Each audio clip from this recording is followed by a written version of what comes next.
3 days into Lauren's crucial conference in Miami, I sat alone at our kitchen table, staring at my phone like it had personally betrayed me. Her text was exactly what you'd expect from a loving wife on a work trip. Babe, I miss you. These meetings are brutal. Can't wait to just be home with you. If you read that in a vacuum, you'd think I was a lucky man. But I wasn't in a vacuum. I had Nick's voice in my head. Nick Lawson, my old college roommate, doesn't call out of the blue. He texts, he sends memes, he talks trash about football. That afternoon, though, my phone lit up with his name and an actual call. I almost let it ring out. Yo, Evan, quick question, he'd said, that pilot humming in the background.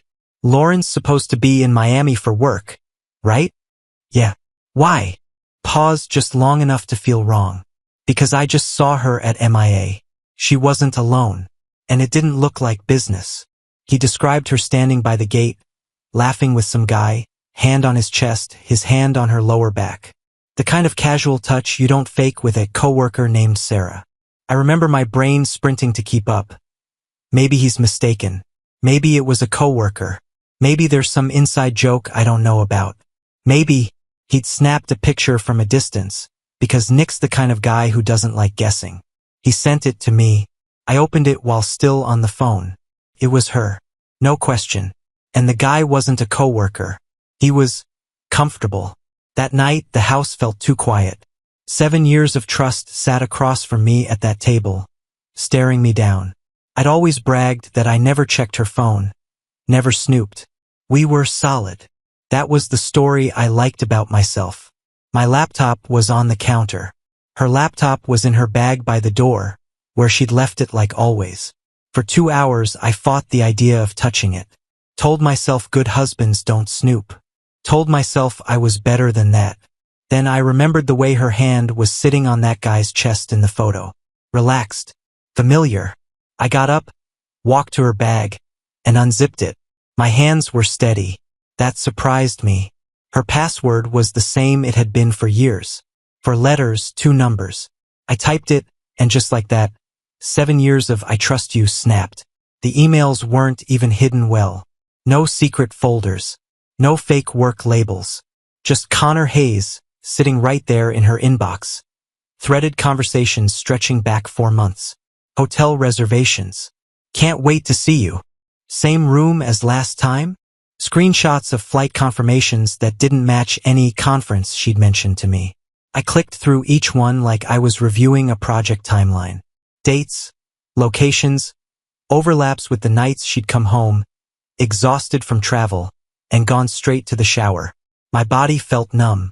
Not shaking, not breaking down, just cold. Like someone had pulled a fire alarm in my chest and all the heat left. My phone buzzed again. Today was so long. Boring panels, fake smiles. I miss my real life with you.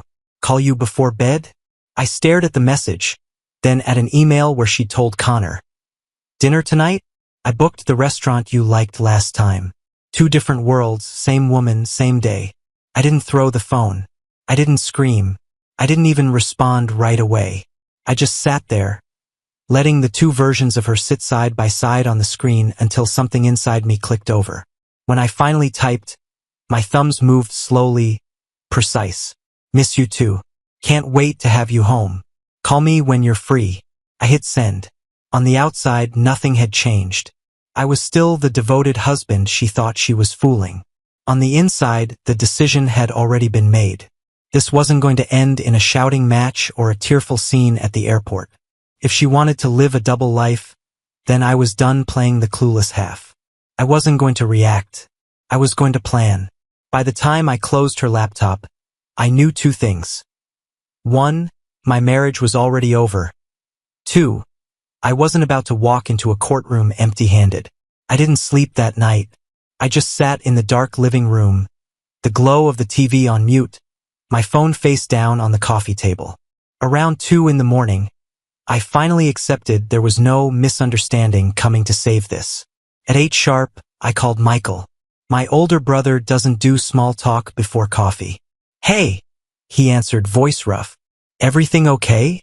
No, I said. I need a divorce lawyer. Silence. Then the rustle of him sitting up. You want to tell me why? For months, I said. Guy named Connor. Miami isn't a conference. A slow exhale on his end. I could picture him pressing his fingers into his temples. Okay, he said. You sure? I've got her emails, reservations. I'm sure. All right. First thing, don't confront her yet. Don't tip your hand. Second, you need proof that it isn't just you and her laptop. I'll text you a name. 30 minutes later, I was in my car, numb hands on the wheel, heading to a small office park on the edge of town. The place didn't look like TV, no blinds with silhouettes, no mystery. Just a door with frosted glass. Greg Foster Investigations. Greg looked like every middle-aged guy you'd see at Home Depot on a Saturday. Polo shirt, tired eyes, wedding ring. That somehow made it worse. He shook my hand, firm and professional. You're Michael's brother. Have a seat. Evan. Tell me what's going on. So I did. Straight, no drama. I laid out Nick's call, the photo, the emails, the hotel confirmations. He listened without flinching, just jotting notes like I was reading off a grocery list. Name of your wife? He asked. Lauren Parker. 33. Marketing manager. Other party? The phrase hit harder than it should have. Connor Hayes. I don't know much more yet. He nodded, writing it down. You said Miami. How long is she there? Gets back Saturday night.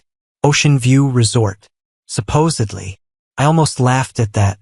He tapped his pen against the notepad, thinking, all right, here's what I can do. I've got a guy down there I trust. We'll get eyes on them. Photos, video, timestamps. Airport, hotel, restaurants. You'll have a clean timeline. He slid a simple contract across the desk. It was all very matter-of-fact. Hourly rate, expenses, signature line. As I signed, I caught the header. Client, Evan Parker. Subject, Lauren Parker. Other party, Connor Hayes. That was the moment it stopped being my private nightmare and became a case. When do you start? I asked. Today, he said. Text me her itinerary, whatever you've got. We'll coordinate from there. You'll get updates as they come in. Are you sure you're ready to see it? I've already seen enough, I said. Now I just want it documented. On the drive home, my phone buzzed. How's your day? Babe? I feel bad I'm missing you this week. I stared at it, then at the unknown number Greg had given me for secure updates. 2 tracks, 2 versions of my life. I typed, today's okay, just work. Miss you too. How's the conference? 3 dots appeared immediately, long and boring. You know how it is. Can't wait to be home with you. I sent the screenshot of her flight and hotel confirmation to Greg right after. Same phone, same thumbs, different purposes. If she wanted to write fiction over text, fine. I'd answer in character. But somewhere, in a folder with my name on it, the truth was about to start piling up. Thursday morning, my life looked normal if you didn't look too closely. The coffee maker gurgled. The neighbor's dog barked like always. My inbox was full of minor fires waiting to be put out. I took the day off anyway. Family emergency was close enough to the truth. Michael showed up at 9, suit on, briefcase in hand, expression set in that neutral lawyer face he uses when he's about to ruin someone's day professionally. He stepped into the dining room, took in the empty plates, the clean table, the hollow quiet. You okay? He asked. I'm functional, I said. That's enough. We spread everything out where we used to do Sunday pancakes. Now it was asset breakdowns, bank accounts, house titles, retirement funds. He walked me through it like a client, not a brother. Once you sign this and we file, there's no clean way back, he said. Even if you reconcile, it'll never be what it was. What it was is dead, I said. I just need the paperwork to catch up. I signed where he pointed. Name after name, line after line. Marriage reduced to lines and percentages. Then we got to the part that wasn't strictly legal. You want to serve her quietly? He asked. Just you and her? Or are you planning something else? I'm hosting dinner tomorrow, I said. Her parents. Maybe my folks later. I'm done helping her look like the good one. He watched me for a long second. You sure you're not doing this just to hurt her? Oh, I'm definitely going to hurt her, I said. I'm just not doing it instead of moving on. I want witnesses. I want everyone to see who ended this. He nodded slowly. Then do it clean. No yelling. No hands. No threats. You stay calm. She looks worse. That's the plan. After he left, the house felt even emptier. I started cleaning, not normal cleaning. I pulled old photos off shelves, wiped dust off frames before stacking them face down in a box. I changed our bed, folded her side's pillowcases like I was closing a file. My phone buzzed every hour or so. Beach view from my room, wish you were here. Panel just ended. So tired, love you, baby. I texted back like a man in a play. Looks beautiful. Hang in there. Love you too. On the table, next to my phone, the divorce papers sat in a neat stack. The marriage might still technically exist on paper, but in my head, it was already over. Now I just had to make sure everyone else saw the body. Friday afternoon, a few hours before her flight landed, I drove to Robert and Linda Bennett's house. I'd only ever pulled into that driveway for holidays, birthdays, barbecue Sundays, normal life stuff. Walking up the front steps with a folder under my arm felt wrong, like I was bringing a weapon into a church. Linda opened the door with her usual soft smile. Evan, honey, this is a surprise. Is everything okay? Not really, I said. Can I talk to you and Robert? Both of you. It's important. Something in my voice must have tipped her off. The smile dropped a notch. Of course. Come in. They sat across from me in the same living room where I'd once stumbled through asking for their blessing to marry Lauren. Back then, my hands had shaken from nerves. Now they shook for a different reason.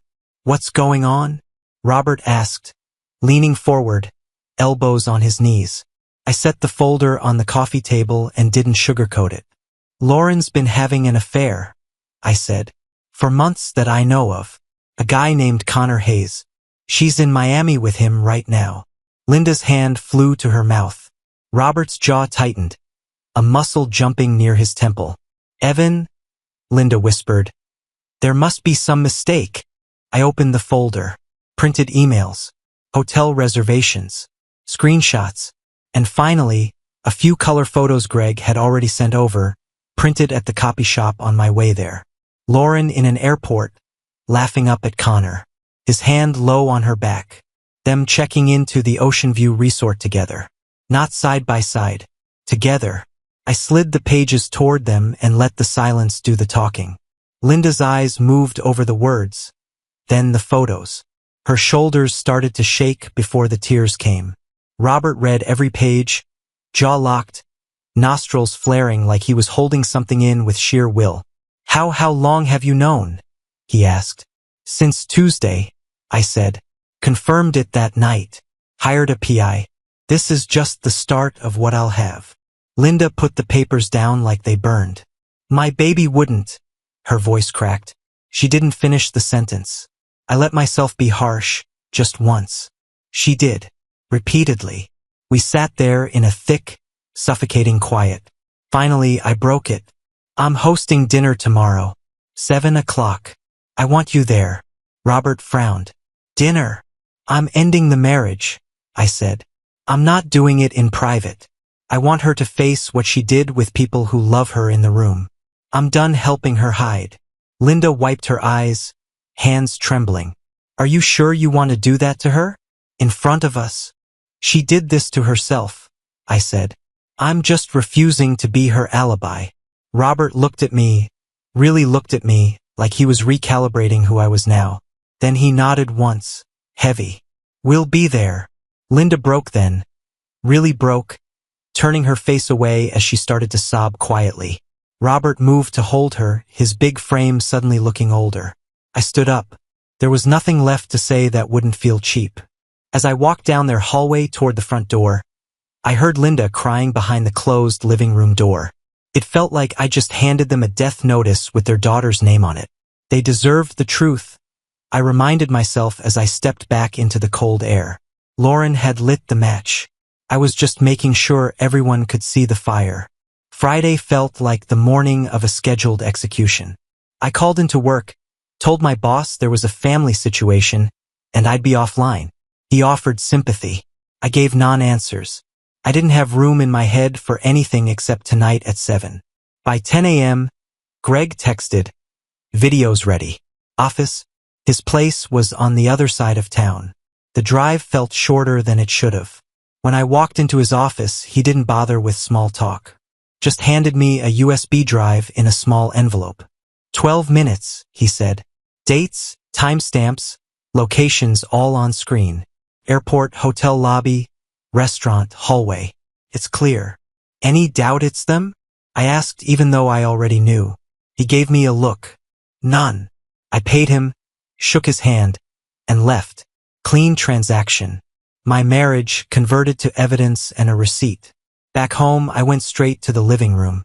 I plugged the drive into the TV, queued up the video, and ran it from start to finish. No glitches, no lag. Just Lauren and Connor moving through those frames like they had no idea I existed. Her laughing at the airport. Her walking arm in arm through the lobby. Her leaning in across a restaurant table, fingertips on his wrist. That long hallway kiss outside a hotel room door in the middle of the day. I watched it twice, not for the pain, I was already past the sharp part, but for logistics, angles, sound, flow, making sure that when I pressed play tonight, nothing would save her. After that, I turned to the house. If I was going to bury this marriage, I was going to do it with clean lines. I pulled out the wedding china we almost never used, set the dining table like it was Christmas. Full place settings, crystal glasses, cloth napkins folded clean. The room looked like it was waiting for a holiday toast, not a demolition. Then I started cooking. Her favorite, herb-roasted chicken with garlic potatoes and green beans. The same meal she taught me early on. Standing behind me, arms around my waist, guiding my hands with some cheesy line about feeding a man is loving a man. Now it was just muscle memory. Season, sear, roast, chop, boil, mash, pan, plate, repeat. The kitchen filled with the smell of a life I was about to cut off. My phone kept buzzing on the counter. Boarding now. Can't wait to see you landing in 20. Save me from bad airport food, LOL. So excited to be home with you tonight, you have no idea. I answered on autopilot. Can't wait to see you too. Drive safe from the airport. Dinner at 7. Your parents are coming over. Thought it'd be nice. 3 dots. Ah, that's sweet. They'll love that. Love you. I put the phone face down next to the USB drive. Around 6:30, Robert and Linda arrived. They looked like they'd each aged a decade in 24 hours. Robert's shoulders were slumped. Linda's eyes were already red. Thank you for coming, I said. Linda tried to smile. Came out broken. We thought we should be here. I sat them in the living room, not the dining room. TV off for now. Lights low but not dramatic. Just clear. The food was done. The table was set. The video was ready. The papers were waiting in my study. The house didn't feel like a home anymore. It felt like a courtroom right before the judge walked in. At 6:58, my phone buzzed one more time, pulling into the neighborhood. Be there in a minute. I slipped it into my pocket, took a breath, and glanced at her parents. They both looked toward the front door like it might bite. A few seconds later, I heard it. Her key in the lock. The familiar click of the deadbolt turning. Showtime. The door swung open and Lauren stepped in like it was any other Friday night. Hey, babe, she called, rolling her suitcase over the threshold. She dropped her bag, crossed the room, and kissed me. Quick, practiced, automatic. It felt like being touched by a stranger wearing my wife's face. Then she heard her mother. Hi, sweetheart, Linda said, voice thin. Lauren froze, halfway to unbuttoning her coat. Mom? Dad? What are you doing here? Her eyes bounced from them to the set dining table, then back to me. Confusion, not fear, yet. I wanted us all together tonight, I said. Got something we need to watch. I led them into the living room. I sat in the armchair. Her parents took the couch. I left Lauren standing for an extra beat before I gestured to the single chair between them and the TV. Sit, Lauren. She did. Slow. I didn't drag it out. For 7 years, I started. I loved you, trusted you, and believed pretty much everything that came out of your mouth. She gave a small, nervous laugh. Okay. Why are you talking like a eulogy? Because it is, I said. Past tense. Her smile died. I picked up the remote. 12 minutes. That's all this will take. I hit play. The room went quiet except for the TV. There she was on screen, laughing with Connor at the airport, his hand resting easy on her back. Timestamps in the corner. The same day she texted me she was stuck in a workshop. Cut to the Ocean View lobby. Them checking in together. The same night she told me she was crashing early with room service and slides. Restaurant scene. Wine glasses. Her leaning in, fingers on his wrist. That look she used to save for me. Finally, the hallway footage. Middle of the day. No rush. Just a long, unhurried kiss outside a hotel room door. Like the world didn't exist. I didn't look at the screen. I watched her. Her face went from confusion to denial to something like naked panic. Her breathing got shallow. Hands clenched on her knees. Robert was the first to speak when the video ended. How long? His voice was low, shaking with anger he was barely holding back. Lauren swallowed. Dad. It's not. This isn't Gregging footage can be.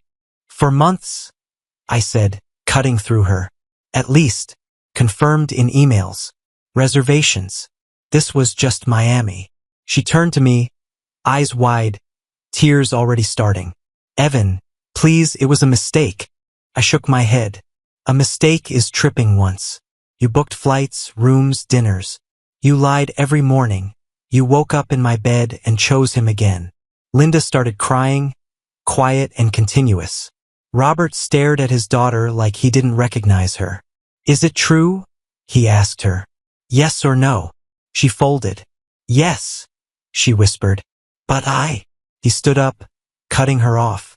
I can't listen to this. Linda rose with him, wiping her face. She turned to me, voice breaking. Evan, I'm so sorry. You didn't deserve this. You've handled this with more dignity than she has. I just nodded. Words felt cheap. They walked past their daughter without touching her. When the front door closed behind them, the room felt heavier and strangely lighter at the same time. 7 years didn't just feel over. They'd been officially pronounced dead. After her parents left, the silence was brutal. Lauren was still on the couch, mascara smeared, staring at the blank TV screen like the video might start again. She finally whispered, What now? I stayed standing. Distance mattered. Now you pack a bag and leave. Her head snapped toward me. Tonight. Yeah, tonight. She stood slowly, like her legs didn't trust her. Evan, can we please just talk about this? We can do counseling, we can. No, I said. We can't. Michael's already drafted the divorce papers. The house is in my name from my inheritance. With what I've got on you, there's no alimony. You walked out on this marriage months ago. Tonight is just you catching up. She winced like I'd slapped her.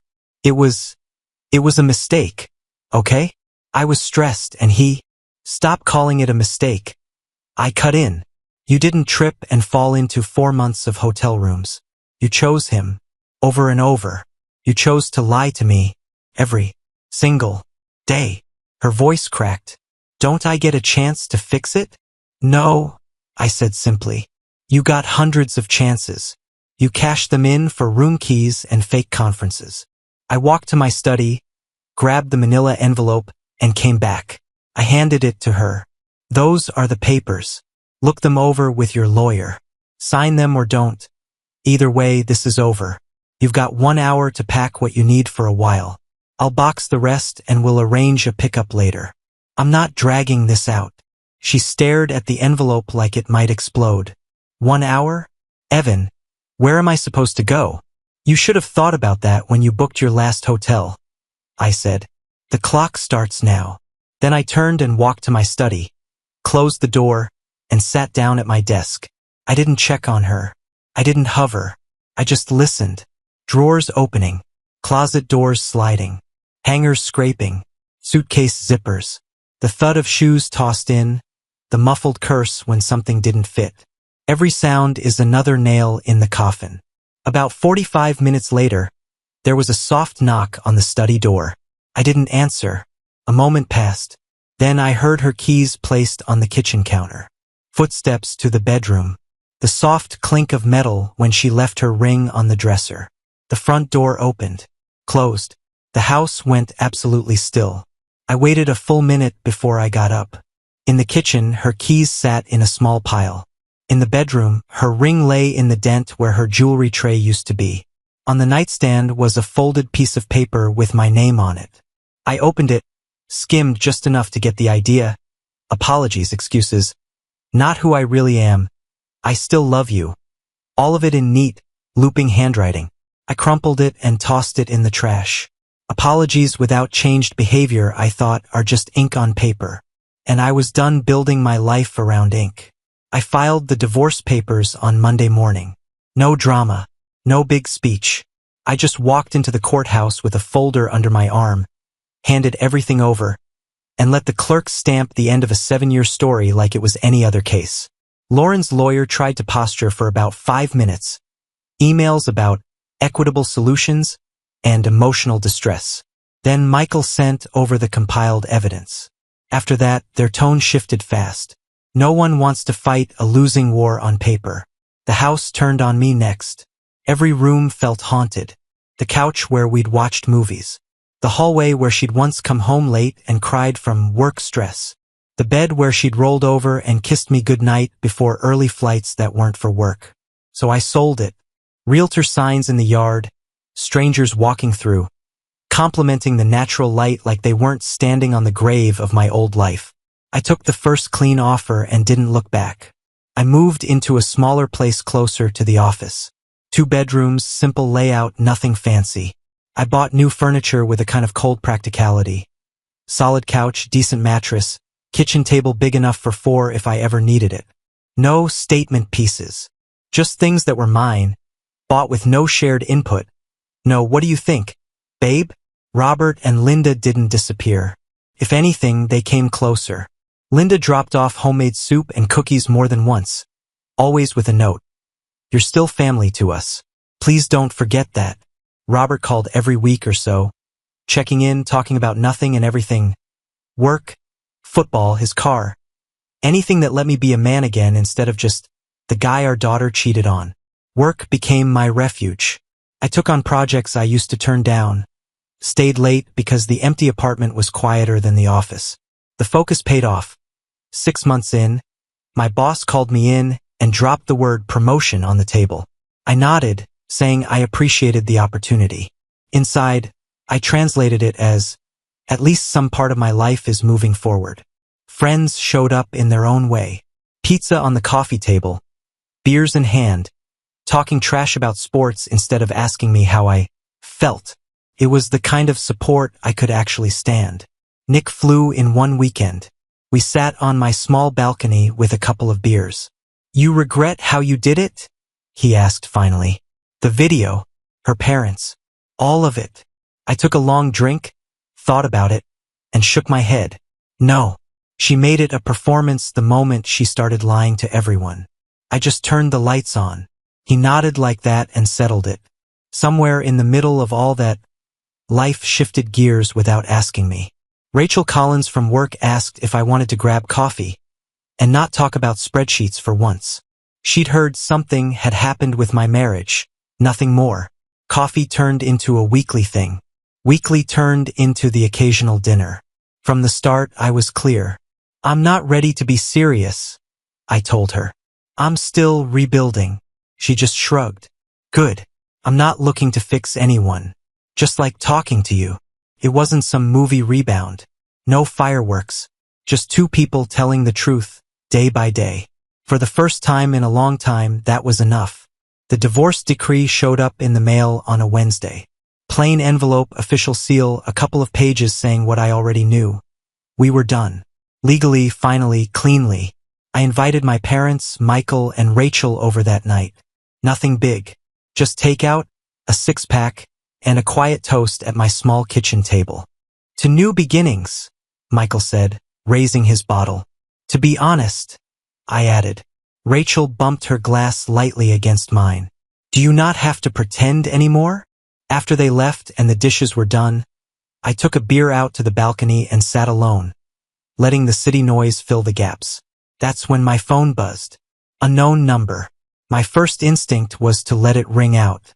Habit made me answer. Hello, Evan. Her voice. Lauren. Smaller somehow. It's me. I didn't say anything for a second. The old version of me would have filled the silence. The new version let her sit in it. I heard. The divorce went through, she said.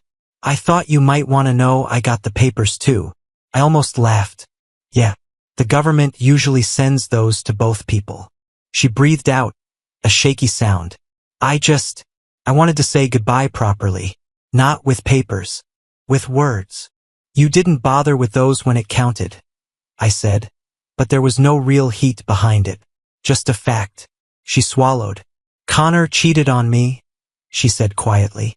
With someone from his office. I found out last week. Saw the messages. The hotel charges. The same patterns. I let that hang between us. For a second, she went on, voice breaking. I felt like someone had kicked a hole in my chest. And then I realized, this is what I did to you. Over and over. I'm so sorry, Evan. I know that doesn't fix anything. But I need you to know I finally understand. I waited for the satisfaction I always thought I'd feel if she got what she gave. It didn't show up. All I felt was inevitability. Are you happy? She asked quietly. Honestly, I looked back inside at the small, clean apartment. The empty plates from dinner. The promotion letter on my counter. Rachel's forgotten sweater on the back of a chair. Yeah, I said. In a way I didn't realize I wasn't. Before all this blew up, there was a pause. I could hear her crying, trying to keep it controlled. I don't expect you to forgive me, she said.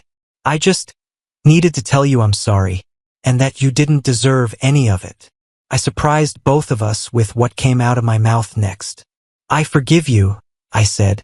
She went silent. You do? Yeah, I said. Not to rewrite what happened. Not to pretend it's okay. But I'm not interested in carrying you around in my head forever. I've got better things to do. On the other end, I heard her exhale almost like a sob. Thank you, she whispered. Take care of yourself, Lauren, I said. For real this time. You too, she answered. The line went dead. I stared at the dark phone screen for a second, then set it down. For the first time since that text in my kitchen. I miss you. These meetings are brutal. I felt something click loose and fall away inside me. The last tether was gone. A message lit up the screen. Rachel, thanks again for tonight.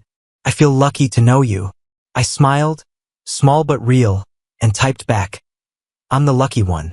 I sat back in the chair, scarred but steady, and thought about the one thing this whole mess had given me. A hard line. A line I'd never cross again, and never let anyone else drag me over. From here on out, my life was built on something simple and non-negotiable: honesty, self-respect, and the understanding that sometimes the worst thing that ever happens to you is just the moment you finally stop accepting less than you deserve.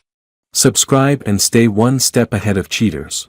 And trust me, the next story makes this one look like a fairy tale.